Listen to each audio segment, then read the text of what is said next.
کرام میں سے آخری مقرر جنہیں میں مختصر وقت کے لیے میں ان سے گزارش کروں گا کہ آئیں اور خطاب کریں۔ جناب شفا اللہ بخاری صاحب دانشور ہیں، اسکالر ہیں جناب شفا اللہ بخاری صاحب، اختتامی سیشن کے آخری مقرر۔ اور اختصار کی اس لیے بھی گزارش کروں گا کہ محترم جناب چیئرمین سینٹ صاحب کو اسی نوعیت کی ایک اور مذہبی تقریب میں بھی شرکت کے لیے اس تقریب کے بعد کہیں پہنچنا ہے، تو وقت کا خیال رکھنا ہم سب کے لیے لازم ہوگا۔ جناب شفا اللہ بخاری صاحب،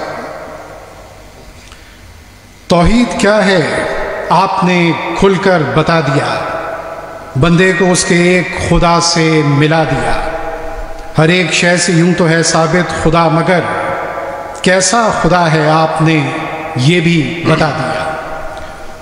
جناب شفا اللہ بخاری صاحب۔ نحمده ونصلي على رسوله الكريم، اما بعد فاعوذ بالله من الشيطان الرجيم، بسم الله الرحمن الرحيم۔ لقد من الله على المؤمنين اذ بعث فيهم رسولا من انفسهم يتلو عليهم آياته ويزكيهم ويعلمهم الكتاب والحكمة وإن كانوا من قبل لفي ضلال مبين۔ سبحان ربك رب العزة عما يصفون وسلام على المرسلين والحمد لله رب العالمين۔ صدر محفل، حاضرین مجلس، ہر صبح اپنی روشنیوں کے ساتھ ساتھ ایک تاریکی کی نوید بھی ہوتی ہے، اور ہر تاریکی اپنی تاریکیوں کے گہرے ہونے کے ساتھ ساتھ ایک نئی روشنی کی امید بھی ہوتی ہے۔ آپ اس کو یوں ہی سمجھ لیجئے کہ یہ علم و ظلمت کی آنکھ بچولی ہوتی ہے جو انسانی کائنات کو اپنی لپیٹ میں لیے رکھتی ہے، اور اس علم و ظلمت کی آنکھ بچولی کے پیچھے جو قوت کار فرما رہتی ہے وہ وہی قوت ہے جس نے یہ پیغام دے رکھا ہے، قل هل يستوي الذين يعلمون والذين لا يعلمون۔ یہ اسی نے تقسیم کر رکھی ہے کہ یہ قرآنی اسلوب ہے، قرآن کے اسلوب پر قربان جائیں، جہالت کا لفظ نہیں بولا، لا یعلمون کہہ کر بات کی۔ ایک طرف بولا یعلمون اور دوسری طرف کہا لا یعلمون۔ یہ جو علم اور عدم علم کی تقسیم ہے، اس تقسیم کا کرنے والا بھی میرا اللہ ہے۔ جب وہ علم عطا کرتا ہے تو وہ یہ پیغام دیتا ہے کہ یخرج الحی من المیت، اور جب وہ علم کی بے قدری کرنے والوں کا تذکرہ کرتا ہے تو پھر وہ یہ تذکرہ بھی کرتا ہے وَيُخْرِجُ الْمَيِّتَ مِنَ الْحَيِّ۔ جب وہ علم کی روشنیوں کے زور کی بات کرتا ہے اور ابتغاء فضل اللہ کی بات کرتا ہے تو پھر یہ کہتا ہوا اس کائنات کو اپنی احسن الکلام سے پیغام دیتا ہے، یولج اللیل فی النہار ویولج النہار فی اللیل۔ یہ ظلمتوں سے اور جہالتوں سے علم کا سفر یہ میرے کسب سے متعلق اتنا نہیں جتنا یہ اللہ کی عطاؤں سے متعلق ہے۔ میں اپنی دوڑ دھوپ لگانے کے باوجود، میں اپنی دوڑ دھوپ لگانے کے باوجود وہ روشنی حاصل نہیں کر سکتا جو دن نے مجھے عطا کی ہے۔ یہ لائٹیں انسانی محنت کی عکاس ہیں، ان میں وہ طاقت نہیں کہ ان میں دن کی روشنی کو ان کے ساتھ کوئی موازنہ کرنے لگوں۔ میری روشنیاں جو میں ترتیب دیتا ہوں وہ بڑے محدود محدود خطوں کو اور محدود حصوں کو روشن کرتی ہیں۔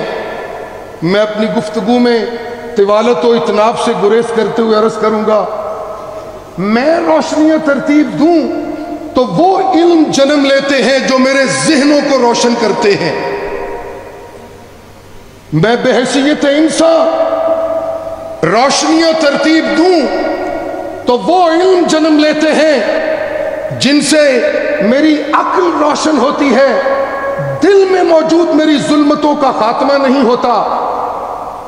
ریاست کا تعلیمی نظام سیرت النبی صلی اللہ علیہ وآلہ وسلم کے اس عنوان کا ایک ہی حل ہے کہ میری ریاست پاکستان اور اس کے اہل دل، اہل علم اور مقتدرہ اور اس ملک کی باغ دوڑ چلانے والے رقیق القلب اور شفیق القلب انسان جو بطور حاکم اور حکمران کے اس خطے کے مسلمانوں کو لیڈ کر رہے ہیں، وہ ایسی روشنی کا اہتمام اس ریاست میں کرے جو صرف دماغ کو روشن نہ کرے بلکہ میرے دل میں موجود ظلمتوں کے خاتمے کو یقینی بنائے۔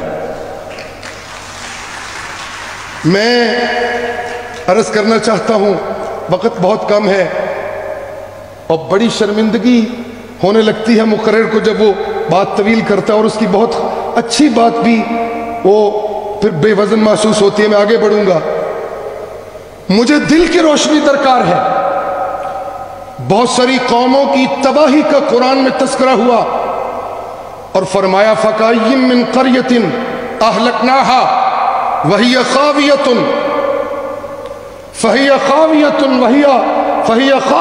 عَلَىٰ عُرُوشِهَا وَبِئْرٍ مُعَطَّلَةٍ وَقَصْرٍ مَشِيدٍ۔ بہت ساری بستیوں کو ہم نے تباہ و برباد کر دیا، ان کے کنویں بڑے موجود رہے اور ان کے محلات بڑے موجود تھے، لیکن ان کا نام و نشان صفحہ ہستی سے مٹ گیا۔ کیوں؟ اس لیے قرآن نے جواب دیا کہ فَإِنَّهَا أَفَلَمْ يَسِيرُوا فِي الْأَرْضِ فَتَكُونَ لَهُمْ قُلُوبٌ يَعْقِلُونَ بِهَا وَلَهُمْ آذَانٌ يَسْمَعُونَ بِهَا فَإِنَّهَا لا تعمى الابصار ولكن تعمى القلوب التي في الصدور۔ جب بستیوں کے باسیوں کی آنکھیں دیکھنے کے قابل نہ رہ جائیں اور دل روشنی سے محروم ہو جائیں تو میں اللہ کا یہ ضابطہ ہے کہ میں ہلاکتوں کا اعلان کر کے بستیوں کو ان کے محلات کی بلندیوں کے باوجود اور ان کی معیشت کے چشموں کی روانیوں کے باوجود ہلاکت سے دوچار کرتا ہوں۔ ہاں، جب انسانی بستیوں کے باسیوں کے دل روشن ہوں اور ان کی بصیرتیں نمایاں ہوں اور انہیں قدم قدم پہ اجالے میسر ہوں، کوئی لیل ان کے اجالوں کو مات نہ کرے، کوئی ظلمت ان کے اجالوں کو مات نہ کرے، جب وہ اس بصیرت تک اپنے سفر کو لے جائیں تو وہ بصیرت کا سفر اس وقت میں نے اس کائنات انسانی کو دیا جب میں نے قرآن کریم کی عظیم الشان علمی روشنی کو مکے کے یتیم کے سینے پر اتار کر کہا الم نشرح لک صدرک۔ الم نشرح، وہاں عقل کی بات نہیں ہوئی، وہاں انشراح صدر کی بات ہوئی ہے۔ میں کہنا یہ چاہتا ہوں، پنجابی میں کہتے ہیں جب کوئی بندہ رویوں سے مایوس کرنے لگتا ہے تو کہتے ہیں بڑا چھوٹا دل لیدا، اور جب کبھی بندے اپنے صبر میں بہت بڑے ہوں، معافیوں میں دشمنوں کو معافیت دینے والے ہوں۔ آپ کو پتہ ہے نا، فاتح مکہ فتح مبین کا صحرا باندھنے والے، آپ جب مکے میں بحیثیت فاتح کے داخل ہوتے ہیں تو آپ اعلان فرماتے ہیں آج کے بعد جو بندہ اللہ کے گھر میں داخل ہو گیا آج کے دن، میں محمد عربی انشراح صدر سے اس بات کا اعلان کرتا ہوں کہ وہ محفوظ ہو گیا۔ اور سنیے، جو بندہ میرے سب سے بڑے آج کے دشمن ابو سفیان کے گھر میں داخل ہو گیا، وہ بھی میری اس فوج کے حملوں سے محفوظ کر دیا گیا۔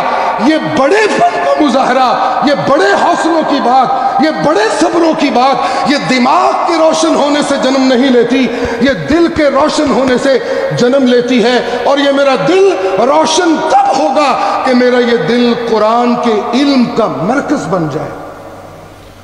اور میں کہنا چاہتا ہوں باقی تمام علوم میں ڈاکٹری کا علم ہو، سیاست کا علم ہو، وکالت کا علم ہو اور جغرافیے کا علم ہو، جتنے مابہل امتیاز علوم عالیہ ہیں جن کی اپنی جگہ پہ سج دھج برقرار ہے، ان سب کے ساتھ کسی بھی انسان کے دماغ کو روشن کیا جا سکتا ہے، دل روشن نہیں ہوتے۔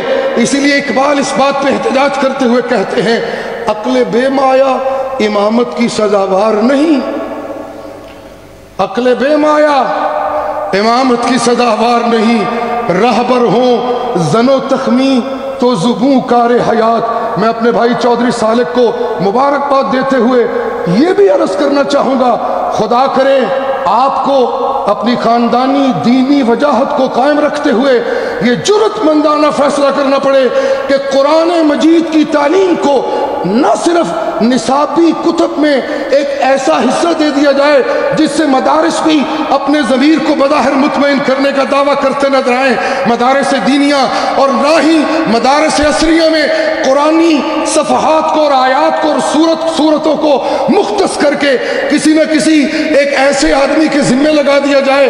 مجھے یہاں معذرت سے یہ بات کہنا پڑتی ہے، مدارس دینیہ سے وابستہ میں آدمی ہوں، قرآن مجید کی تفسیر کے سبق کو یہاں بیٹھے ہوئے ذمہ داران ان سے سوال کیجئے گا، مذہبی امور کی وزارت کا قلمدان آپ کے ہاتھ میں ہے کہ جتنے مدارس ہیں اور جتنی عصری علوم کی یونیورسٹیاں ہیں، کیا ان میں سب سے ماہر ترین علم کے دعوے دار کے ذمے قرآن کی تفسیر کا ذمہ لگایا جاتا ہے یا کسی ایسے آدمی کو دے دیا جاتا ہے جس کے متعلق یہ خیال ہو چلو باقی کوئی غلطی میں آمدی نہیں تھی، اے گل سوکھی ہے تینوں دے دیو؟ ہو یہ رہا ہے کہ علم القرآن جس نے میری کائنات قلبی کو روشن کرنا ہے، اس کی اہمیت لفظوں میں موجود ہے، عملاً مدارس دینیہ میں موجود ہے، اور میں ذمہ داری سے کہہ رہا ہوں، اور عملاً مدارس عصریہ تو بالکل اس سے خالی ہیں۔ ہمیں آج یہ تہیہ کرنا ہے من حیث القوم کہ ہم یہ اپنے اللہ سے بھی عہد کریں اور یہ مقتدرہ یہ بھی وعدہ کریں۔ اور ایک لفظ جو منتخب ہوا سالک بھائی وہ ہے تعلیمی نظام، نہ کہ نصاب۔ نصاب نسب سے ہے، نسب کہتے ہیں سنگ میل کو۔ میں ختم کر رہا ہوں، اور مجھے نظام تک اگر جانا ہے تو نظام نظم سے ہے۔ نظم کا معنی ہوتا ہے موتیوں کا ایک دوسرے سے پروئے ہونا۔ میں یہاں درخواست کروں گا تعلیمی نظام کو صرف تعلیمی اداروں تک سیرت مصطفیٰ کی روشنی نہیں ملنی چاہیے، بلکہ مہد سے لے کر لحد تک سوسائٹی کے تمام طبقات کو ابتدا سے لے کر انتہا تک قرآنی روشنی ملنے کا حکومت پاکستان کو اہتمام کرنا چاہیے۔ وآخر دعوانا ان الحمدللہ رب العالمین۔ جزاک اللہ۔ جناب شفاء اللہ بخاری صاحب اپنے قیمتی خیالات سے ہمیں مستفید فرما رہے تھے، اور اب میں خطاب کے لیے ملتمس ہوں گورنر خیبر پختونخوا جناب فیصل کریم کنڈی سے کہ وہ اس باسعادت تقریب میں اپنے خیالات کا اظہار کرنے کے لیے تشریف لائیں۔ جناب